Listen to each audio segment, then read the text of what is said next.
தமிழ்நாடு எப்படி உங்களுக்கு பிடிச்சிருக்கா? ஹாப்பியா இருக்கா? எனி டைம் ஹாப்பியா இருக்கா? இல்ல யாராவது உங்களை வந்து கொடுமைப்படுத்துறது, துன்பப்படுத்துறது அந்த மாதிரி இருக்கா? டார்ச்சர் பண்றது அந்த மாதிரி ஏதாவது இருக்கா? பீகார்ல ரொம்ப ப்ராப்ளம். ஏன் பீகார் வந்து உங்க பிரைம் மினிஸ்டர் மோடி இருக்காரு, அவர் பீகாரை வளர்ச்சி கொண்டு வந்துட்டோம் வேஸ்டா?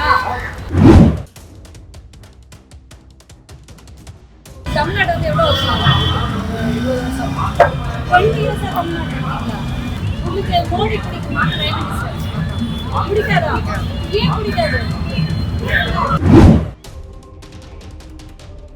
யாருக்கு ஓட்டு போடுவீங்க?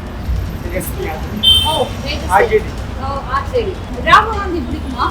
பிடிக்கும். பிஎம் மோடி. மோடி தெரியுமா? மோடி பிடிக்குமா?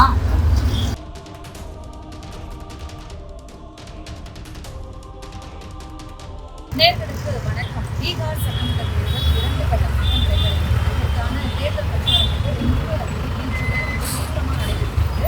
அங்கு வந்து நிதிஷ்குமார் நிதிஷ்குமாருக்கு தற்போதைய மக்களின் ஆதரவு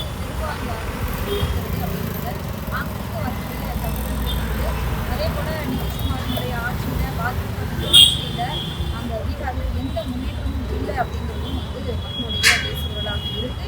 ராகுல் காந்தி அவர்களுடைய இந்த ஓட் ஷோர் அப்படிங்கிற யாத்திரைக்கு பீகார் மக்கள் அந்த அளவுக்கு வரவேற்பு கொடுத்திருந்தாங்க.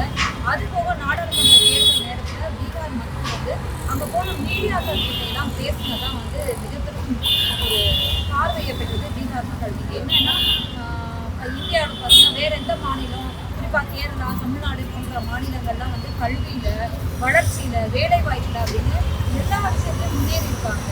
ஆனா வந்து நாங்க இன்னும் இப்படியே இருக்கோம், இப்படியே உங்களுக்கு ஓட்டு கொடுத்துக்கணும் அப்படிங்கிற மாதிரியான வார்த்தைகளை நாடாளுமன்ற தேர்தல் நேரத்தில் வந்து அவங்க முன்னிச்சிருந்தாங்க. இது வந்து பீகார் மக்களுக்கான ஒரு பார்வை.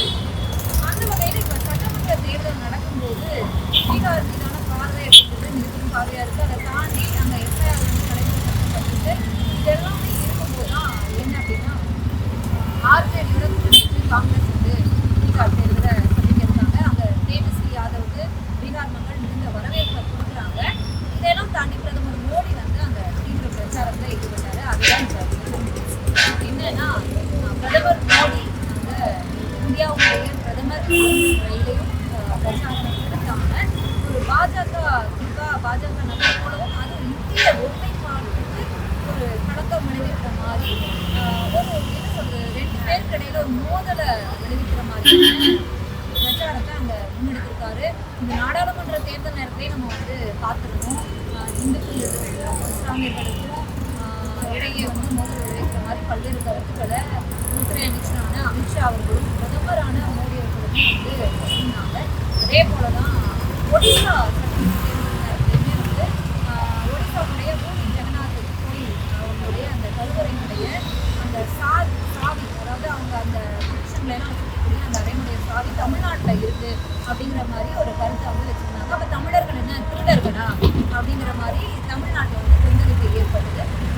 அதே போலதான் இப்போ என்ன சொல்லியிருக்காங்க அப்படின்னா பீகார் மக்கள் தமிழ்நாட்டில் ரொம்ப துன்புறுத்தப்படுறாங்க அப்படின்னு, அதாவது தமிழ்நாடுன்னு சொல்லாம பீகார் மக்கள் காங்கிரஸ் ஆட்சி செய்யக்கூடிய மாநிலங்கள்ல துன்புறுத்தலுக்கு ஆளாகிறாங்க அப்படிங்கிற ஒரு கருத்தை சொல்லி, அதே போலதான் தமிழ்நாட்டிலையும் திமுக பீகார் மக்களை துன்புறுத்துறாங்க அப்படிங்கிற மாதிரியான ஒரு தகவலை வந்து பிரதமர் மோடி அவர்கள் வந்து பேசியிருக்காரு. அவர் வந்து பிரதமராக பொறுப்பேற்கும் போது ஏற்றுக்கொண்ட அந்த உறுதியை மொழிக்கு எதிராக இருக்கு. நாட்டில் வந்து இந்தியா அப்படிங்கிறது வந்து வேற்றுமை ஒற்றுமை அப்படின்னு இருக்கக்கூடிய ஒரு நாடு. அங்கே இருக்கும்போது இந்த மாநில மக்கள் அந்த மாநில மக்களுக்கிடையே ஒரு சண்டையை மூட்டி விடுற மாதிரி தொடர்ந்து வந்து தமிழ்நாட்டுக்கு வரும்போது தான் நம்ம தமிழ்நாட்டில் பிறக்கலையே, எனக்கு தாய்மொழி தமிழா இல்லையே அப்படின்னு வருத்தத்தை பதிவு பண்ற கண்ணீர் வளர்க்கூடிய பிரதமர் மோடி அவர்கள் உங்களுடைய தமிழ்நாட்டை பற்றி திமுகவை சொன்ன என்ன, தமிழ்நாட்டை சொன்ன என்ன, அதிமுக ஆட்சி செய்தது கூட அதிமுகவை சொன்ன என்ன, தமிழ்நாட்டு மக்களும் சொன்ன என்ன, எல்லாமே ஒண்ணுதான் அப்படிங்கிற மாதிரி இங்கே பாஜகவை தவிர மற்ற கட்சிகள் வந்து இருக்காங்க அப்படிங்கிறதே பார்க்கணும். சரி, இப்போ நம்ம என்ன பண்ணலாம் அப்படின்னா இங்க தமிழ்நாட்டில் நபர்களுடைய எண்ணிக்கை வருகை ரொம்ப அதிகமாயிட்டே இருக்கு நாளுக்கு நாள். இங்க வேலை செய்யக்கூடிய வட மாநிலங்களுடைய மனநிலை எப்படி இருக்கு, அவங்க சேஃபா இருக்காங்களா, இல்லை அவங்க வந்து துன்புறுத்தப்படுறாங்களா அப்படிங்கிற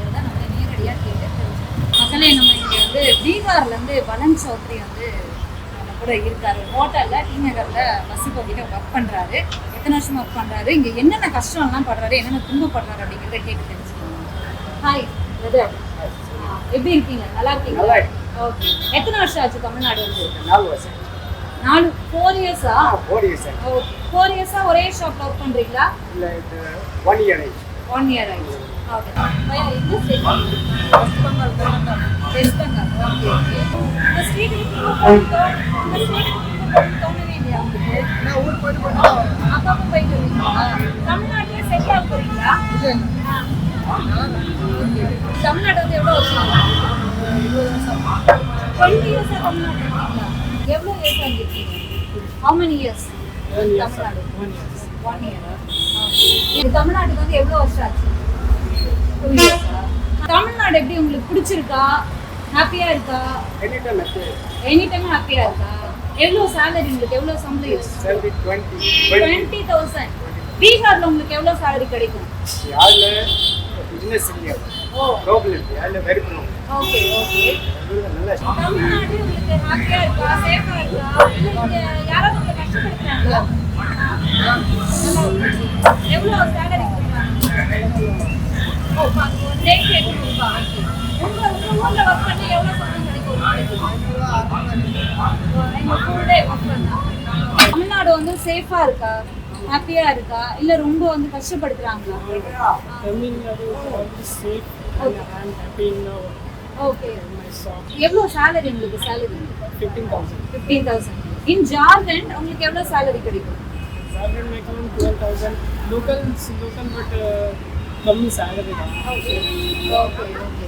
மக்களே, இந்த தம்பி வந்து உத்தரப்பிரதேசத்துலேருந்து வந்திருக்காரு. உத்தரப்பிரதேசம், ராஜஸ்தான்லேருந்து வந்திருக்காரு.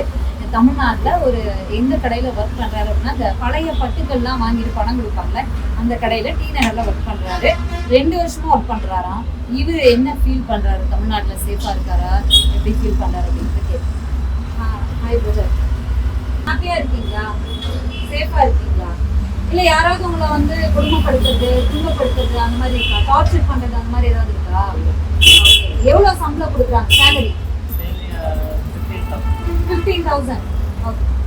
உத்தரப்பிரதேசத்துல, ராஜஸ்தான்ல உங்களுக்கு எவ்வளவு சேலரி கிடைக்கும்? 10,000. பீகார்ல ரொம்ப ப்ராப்ளம். ஏன் பீகார் வந்து உங்க பிரைம் மினிஸ்டர் மோடி இருக்காரு, அவர் பீகாரை வளர்ச்சி கொண்டு வந்துட்டோம். வேஸ்டா? வேற யாருக்கு ஓட்டு போடுறீங்க?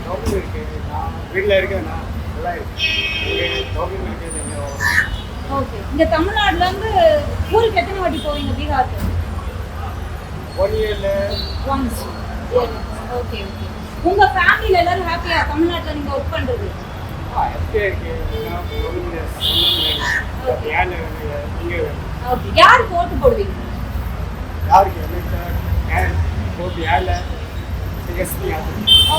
ஆர்ஜேடி. Okay okay. ராகுல் காந்தி பிடிக்குமா? பிடிக்கும். ஓகே. மோடி ஏன் பிடிக்காது? பாஜக பிடிக்குமா? பிடிக்காது. மோடி என்ன சொல்லியிருக்காருன்னா, பிரைம் மினிஸ்டர் தமிழ்நாட்டில் பீகாருக்குள்ள தமிழ்நாடு டிஎம்கே கவர்மெண்ட் ரொம்ப கொடுமைப்படுத்துறாங்க அப்படின்னு சொல்லியிருக்காரு. உங்க டிஎம்கே கவர்மெண்ட் கொடுமைப்படுத்துறாங்களா? இல்லை. உங்களுக்கு மோடி பிடிக்குமா? பிரைம் மினிஸ்டர் பிடிக்காதா?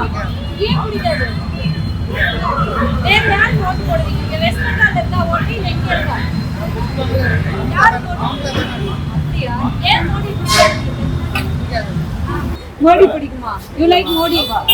ஓகே. அவரு பிரைம் மினிஸ்டர் என்ன சொல்லியிருக்காருன்னா, தமிழ்நாட்டில் அதர் ஸ்டேட்ல இருந்து பீகார்ல இருந்து போறவங்களுக்குலாம் வந்து டார்ச்சர் பண்றாங்க, ரொம்ப துன்பப்படுத்துறாங்க அப்படின்னு சொல்லியிருக்காரு. அப்படியா? மோடி தெரியுமா? மோடி பிடிக்குமா? ஓகே. அவர் வந்து என்ன சொல்லியிருக்காருன்னா, தமிழ்நாட்டில் அதர் ஸ்டேட் மக்கள் குறிப்பா பீகாரி எல்லாம் வந்து கொடுமைப்படுத்துறாங்க, டார்ச்சர் பண்றாங்க, சேஃப் இல்லை அப்படின்னு சொல்லியிருக்காரு. நீங்க இங்க சேஃபா இருக்கீங்களா? மொத்தத்தில் நம்ம வந்து கிட்டத்தட்ட ஒரு 8-9 நபர்கள் கிட்ட தான் எடுத்திருக்கோம். 4 பேர்கிட்ட கேட்டாலும் அது கருத்து தானுங்க. எனக்கு தெரிஞ்சு யாருமே வீடு இருக்கிற இடத்துல கூட அவ்வளோ வேறு மாநிலங்களை சேர்ந்த நபர்கள் வந்து இருக்காங்க. இன்னும் சொல்ல போனால் என் வீடை அந்த இருக்கக்கூடிய அந்த தெருவிலே வந்து 2 பால்வாடி, அரசனுடைய 2 பால்வாடி இருக்கு. அந்த பால்வாடியிலே படிச்சு, அந்த பால்வாடி முடிச்சு, அந்த பால்வாடியிலே சாப்பிட்டு எழுத படிக்க கற்றுக்கிட்டு அடுத்து கவர்மெண்ட் ஸ்கூலில் படித்து இன்னைக்கு வந்து 10th 11th படிக்கக்கூடிய 2 பெண் பிள்ளைகளை வச்சுட்டு ஒரு உத்தரப்பிரதேசம் வட மாநிலத்தை போன்ற ஒரு குடும்பங்கள் வந்து அங்கே வசிக்கிறாங்க. எங்கள் தெருவுலேயே அவ்வளோ பேர் இருக்காங்க, அவ்வளோ ஹாப்பியாக இருக்காங்க. ஹோட்டலில் ஒர்க் பண்ணுறாங்க, காய்கறி கடைகளில் ஒர்க் பண்ணுறாங்க. ஒரு கட்டத்துக்கு மேலே போய் காய்கறி கடையில் ஒர்க் பண்ணாவே இன்னைக்கு ஒரு சின்னதாக காய்கறி கடையே போட்டு அவ்வளோ தமிழில் அவ்வளோ அழகாக பேசுகிறாங்க. அந்த மக்களோட அவ்வளோ ஐக்கியமாகி வாழ்ந்துக்கிட்டு இருக்காங்க. இதெல்லாம் வந்து பார்க்குறோம். இப்போ நீங்கள் அவங்களுடைய கருத்துக்களே நேரடியாக கேட்டிருக்கீங்க. பீகார் மட்டும் இல்லை, வேறு மாநிலங்களை சேர்ந்த பல இளைஞர்களை நம்ம சந்தித்து அவங்கக்கிட்ட கேட்டோம். அவங்களுடைய கருத்து என்னன்றது உங்களுக்கே தெரிஞ்சிருக்கும். எனக்கு தெரிஞ்சு ஒருத்தரோ 2 பேரும் மட்டும்தான் வந்து பிரைம் மினிஸ்டர் மோடி எங்களுக்கு பிடிக்கும் அப்படின்னு சொன்னாங்க. வேறு யாருமே அப்படி சொல்லலை. குறிப்பாக வந்து எங்களுக்கு மோடியை பிடிக்காது, எங்களுக்கு ராகுல்ஜி பிடிக்கும், எங்களுக்கு தேஜஸ்வி ரொம்ப பிடிக்கும், நான் வந்து தேஜஸ்விக்கு தான் ஓட்டு போடுவேன், நான் மம்தா பானர்ஜிக்கு தான் ஓட்டு போடுவேன் அப்படின்னு தான் அவங்களுடைய கருத்துக்கள் இருந்துச்சு. பீகாருக்கு பாஜக எதுவுமே பண்ணலை, நாங்கள் இங்கே சேஃபாக தான் இருக்கோம், எந்த பிரச்சனையும் இல்லை அப்படின்னு தான் சொல்லியிருக்காங்க. இங்கே வந்து தமிழ்நாட்டில் ஒரு சில விரும்பத்தகாத சம்பவங்கள் அங்கங்கே நடந்துக்கிட்டு தான் இருக்குது. குறிப்பாக நாமக்கல், திருப்பூர் இந்த மாதிரியான இடங்களில் நம்ம ட்ரெயினில் இருந்து தள்ளி விட்ட இது மாதிரியான சில அசம்பாவிதங்கள் நடக்கக்கூடாதது அது வந்து நடந்துக்கிட்டு தான் இருக்குது. அதெல்லாம் செய்திகளாக நீங்களுமே பார்த்துருப்பீங்க. நாமக்கல்ல எல்லாம் எனக்கு தெரிஞ்சு இந்த ஒரு 2025லேயே வந்து ஒரு 4-5 சம்பவங்கள் நடந்திருக்கு. இந்த மாதிரியான சம்பவங்கள் நடக்கக்கூடாது. தமிழ்நாட்டில் வந்து தமிழ்நாட்டு மக்களும் சேஃபாக இருக்கணும், வெளியிலேருந்து வர்றவங்களும் சேஃபாக இருக்கணும் அப்படிங்கிறது தான் வந்து நம்மளுடைய கோரிக்கையாக இருக்குது. எது தரப்பில் இருக்கக்கூடிய, அதாவது திமுக கூட்டணியில் இருக்கக்கூடிய நபர்கள் வந்து எல்லாருமே வந்து முதலமைச்சர் மு க ஸ்டாலினும் கண்டனம் தெரிவிச்சிருக்காரு. நீங்கள் தமிழ்நாட்டுக்கு வரும்போதெல்லாம் வந்துட்டு தமிழ் பிடிக்கும், தமிழ் ஏன் தாய்மொழியாக எனக்கு அமையலை, நான் ஏன் தமிழ்நாட்டில் பிறக்கலை அப்படின்னு சொல்லி நீங்கள் வந்து வருத்தப்பட்டு கண்ணீரெல்லாம் வடிக்கிறீங்க. அதே போல் அமெரிக்கா போன்ற வெளிநாடுகளுக்கு போகும்போதும் தமிழில் வணக்கம் சொல்லி திருக்குறள் சொல்லிலாம் ஆரம்பிக்கிறீங்க. ஆனால் வந்து வட மாநிலங்களில் தேர்தல் வரும்போது மட்டும் குறிப்பாக ஒடிசாவில் போயிட்டு பூரி ஜெகநாதர் கோயிலுடைய அந்த பொக்கிஷ அறை, அந்த விஷயங்கள்லாம் வச்சுருக்கக்கூடிய பணம் பொருட்கள்லாம் வச்சுருக்கக்கூடிய இந்த அறையினுடைய இந்த சாவி வந்து தமிழ்நாட்டில் இருக்குது அப்படின்னு சொல்லும்போது அப்போ தமிழர்கள் என்ன திருடர்களா அப்படின்னு ஒரு கேள்வி வரும். அப்பயே வந்து பிரச்சனை எழுந்தது. அதுபோக நாடாளுமன்ற தேர்தல் நேரத்துலையுமே வந்து எப்படியெல்லாம் பேசினாங்க. குறிப்பாக தமிழ்நாடு மாநில வாரியாக இல்லாமல் இந்து முஸ்லீம்களிடையே பிரச்சனை எழும்புற மாதிரி பிரச்சாரங்கள்லாம் பண்ணாங்க. தேர்தல் ஆணையம் எதுவுமே கண்டுக்கவே இல்லை. அதே போல் தான் இந்த முறை பீகாரில் தேர்தல் நடந்துட்டுருக்கு. தேர்தல் நேரத்தில் எஸ்ஐஆர் கொண்டு வந்தாங்க. அடுத்து நடக்கக்கூடிய 5 மாநிலங்களுக்கும் எஸ்ஐஆர் வந்து ஃபார்ம் பண்ணுறோம் அறிவிச்சிருக்காங்க. தமிழ்நாட்டில் விரைவில் எஸ்ஐஆர் வந்து ஆரம்பிக்க போகிறாங்க. இப்படியான விஷயங்கள் நடக்குது. பீகார் தேர்தல் தேதி அறிவிச்சதுக்கப்புறம் பெண்களுக்கு வந்து 10,000 ரூபா போடப்படும், நாங்கள் ஒரு வந்து அவங்களுடைய சிறு வேலைவாய்ப்புக்கான அவங்க சிறுதொழில் பண்ணுவதற்கான ஒரு திட்டத்தை அறிவிக்கிறோன்னு சொல்லி அறிவித்து இப்போ அவங்க பேங்க் அக்கௌண்ட்லேயே 10,000 ரூபா போட்டாங்க. இதெல்லாம் தேர்தல் விதிமீறல் இல்லையா? அப்புறம் இந்த மாதிரி பிரச்சனைகளை இந்தியா வந்து வேற்றுமையில் ஒற்றுமை அப்படிங்கும்போது இப்படியான மாநிலத்துக்கு இடையிலான பிரச்சனைகளை உண்டு பண்ணுற மாதிரி பேசுறதெல்லாம் வந்து இதெல்லாம் வந்து வராதா? தேர்தல் விதிமீறல வராதா? இல்லை பிரதமர் ஆகும்போது எடுத்த உறுதிமொழியில் இதெல்லாம் வராதா அப்படிங்கிறதுலாம் வந்து கேள்விக்குறியாக இருக்குது. நம்ம தமிழ்நாட்டு மக்கள் இதை பற்றி வேறு மாநிலத்தில் வந்து இங்கே வந்து வேலை செய்யக்கூடிய நபர்களை பற்றியோ இல்லை இந்த விஷயத்தை பற்றி என்ன கருத்துக்களை தெரிவிக்கிறாங்க அப்படிங்கிறத நம்ம வரக்கூடிய வாரத்தில் பார்க்க போகிறோம். இணைந்திருங்க. நன்றி.